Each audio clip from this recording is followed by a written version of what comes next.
மாதத்தின் முதல் வியாழக்கிழமை குரு பிரகஸ்பதி அருளுடன் இன்றைய நாள் சிறப்பாக இருக்க, நல்லதே நடக்க வாழ்த்துக்கள். ஆடி மாதம் முழுவதுமே சிறப்பு அப்படின்னு போன வீடியோல பார்த்தோம். இந்த ஆடி மாசம் மாரியம்மன், ஐயனாரப்பன் என எல்லா காவல் தெய்வங்களுக்கும் பூஜையும் விழாக்களும் சிறப்பாக நடைபெறுகிறது.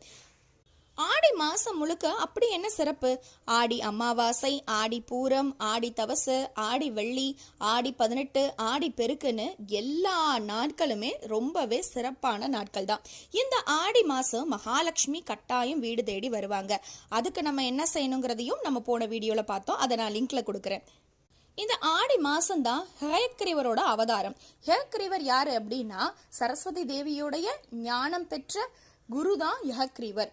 பெருமாளுடைய மகாவிஷ்ணுவோட ஒரு அவதாரம். இந்த ஆடி மாசம் ஹயக்ரீவரை நம்ம கும்பிட்டு விஷ்ணு பகவானுக்கு விரதம் இருந்தோம்னா நம்ம குழந்தைகளோட கல்வி மிகவும் சிறப்பாக இருக்கும்.